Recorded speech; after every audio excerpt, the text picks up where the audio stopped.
देखो आज हम एक इम्पोर्टेंट टॉपिक डिस्कस करेंगे जिसका नाम है mechanism of muscle contraction. Mechanism of muscle contraction. So this is very important topic इस चैप्टर का।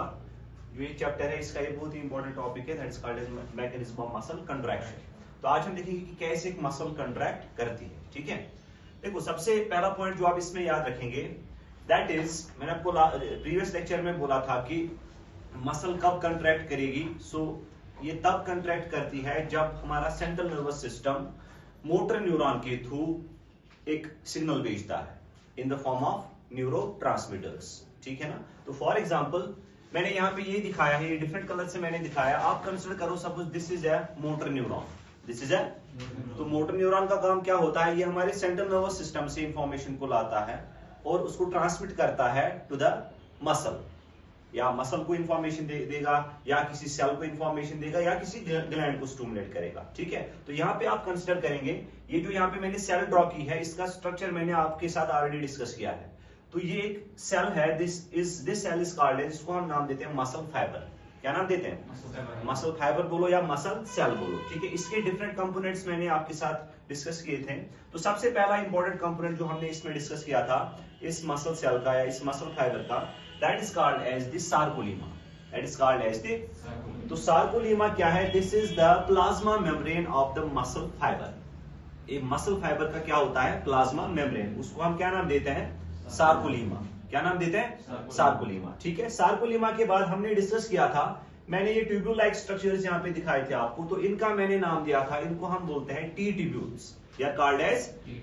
तो इनकी जो फुल फॉर्म है दैट इज ट्रांसवर्स ट्यूब्यूल्स। अब ट्रांसवर्स ट्यूब्यूल्स का रोल क्या होता है इन दिस मसल फाइबर, तो वो हम इंशाल्लाह आगे वाले अभी मतलब थोड़ा आगे हम डिस्कस करेंगे वो। ठीक है नाउ, तो ये आप यहाँ पे याद रखेंगे, इनको हम नाम देते हैं T tubules.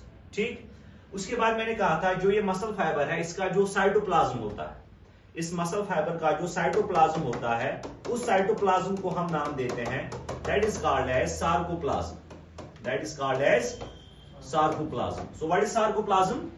It is the cytoplasm of the muscle fiber.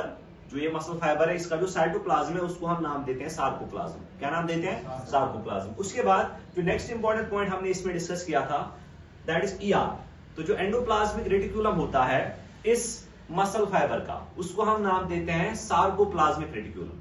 That is called as sarcoplasmic reticulum. So what is sarcoplasmic reticulum? It is actually the endoplasmic reticulum of the muscle fiber. ठीक है, यहां तक clear हुआ।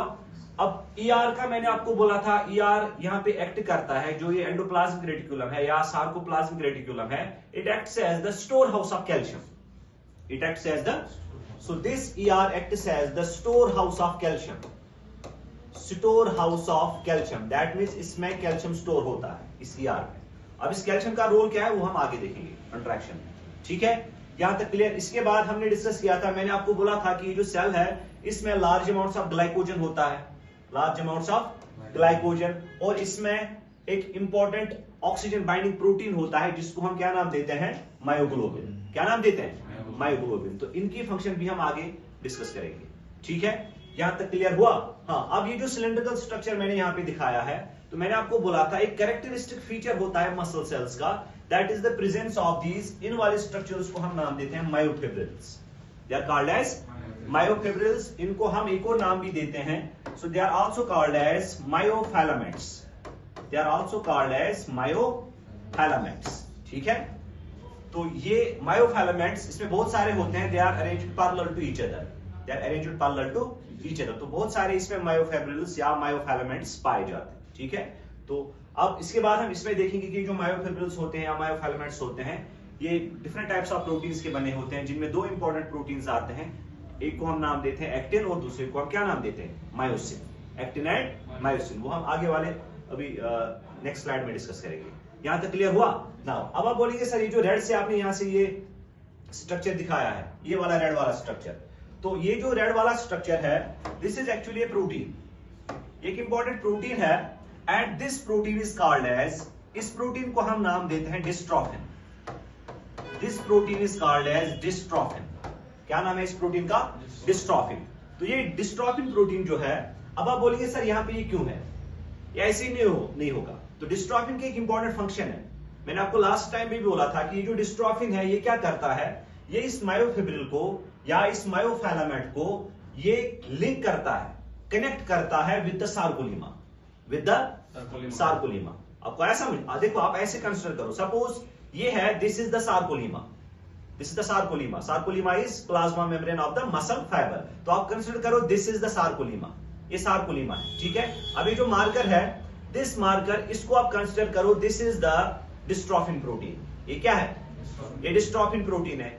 अब dystrophin यहां से देखो, ये वाला जो है, ये जो येलो कलर से मैंने दिखाया है, दिस इज द सार्कोलीमा, ठीक है। अब जो रेड कलर से मैंने दिखाया है, आप कंसीडर करो this is the dystrophin, dystrophin protein है, ठीक है।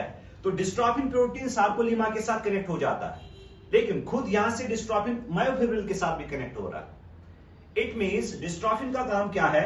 ये मायोफिब्रिल को या मायोफिलामेंट को लिंक करता है, कनेक्ट करता है विद द सार्कोलीमा, विद द सार्कोलीमा, ठीक है। तो सार्कोलीमा आपको ऑलरेडी पता है, this is the plasma membrane. Now इसमें एक इंपॉर्टेंट पॉइंट आप याद रखेंगे। अब आप बोलेंगे सर, अगर डिस्ट्रोफिन कनेक्ट हो गया किसके साथ? सार्कोलीमा के साथ। तो सार्कोलीमा में भी कुछ ऐसा होगा जो बाइंड होगा किसके साथ? डिस्ट्रोफिन के साथ। देखो मैंने कहा दिस इज द सार्कोलीमा। अब सार्कोलीमा में भी कोई इंपॉर्टेंट कंपोनेंट होना चाहिए, इसमें भी कोई इंपॉर्टेंट प्रोटीन होना चाहिए जो बाइंड होगा किसके साथ? डिस्ट्रोफिन के साथ, ठीक है। तो ये भी हमने डिस्कस किया था, मैं यहां पे फिर से रिपीट करता हूं। जो सार्कोलीमा है, सार्कोलीमा में एक इंपॉर्टेंट प्रोटीन होता है and that protein is called as, उस वाले प्रोटीन को हम नाम देते हैं, तो वो मैं ऐसे सर्कल से दिखाऊंगा डिफरेंट कलर से। इस वाले प्रोटीन को हम नाम देते हैं, इसका नाम मैंने आपको बोला था बीटा डिस्ट्रोग्लाइकन। क्या नाम है इसका? Beta dystroglycan. देखो दिस इज द सार्कोलीमा, ये क्या है? सार्कोलीमा। अब यहां पे मैंने कहा कि इस सार्कोलीमा में एक इंपॉर्टेंट ट्रांसमेम्ब्रेन प्रोटीन होता है। तो remember the term transmembrane. Cell biology के लेक्चर में मैंने आपको पढ़ाया था प्लाज्मा मेम्ब्रेन में। ट्रांसमेम्ब्रेन प्रोटीन एक ऐसा प्रोटीन होता है, देखो पहले आपको उसमें याद रखना है कि जो प्लाज्मा मेम्ब्रेन होता है, ये मैंने बहुत बार डिस्कस किया है, plasma membrane is basically lipid bilayer. Lipids की कितनी लेयर्स होती हैं? 2 लेयर्स की होती है, फॉस्फोलिपिड्स की, ठीक है। तो उस टाइम पे मैंने आपको कहा था, अब कुछ प्रोटीन ऐसे होते हैं जो एक ही लेयर को क्रॉस करते हैं, कुछ प्रोटीन ऐसे होते हैं जो सरफेस पे ही होते हैं, कुछ प्रोटीन ऐसे होते हैं जो दोनों लेयर्स को क्रॉस करते हैं, ठीक है। तो एक ऐसा प्रोटीन जो प्लाज्मा मेम्ब्रेन के दोनों लेयर्स को क्या करेगा? क्रॉस करेगा, ठीक है। उस वाले प्रोटीन को हम नाम देते हैं ट्रांसमेम्ब्रेन प्रोटीन। क्या नाम देते हैं? That is called as transmembrane protein. तो अगर मैं यहां पे दिखाऊंगा, एक सेकंड में नेक्स्ट स्लाइड में आपको दिखाऊंगा ये ट्रांसमेम्ब्रेन प्रोटीन क्या होता है। So for example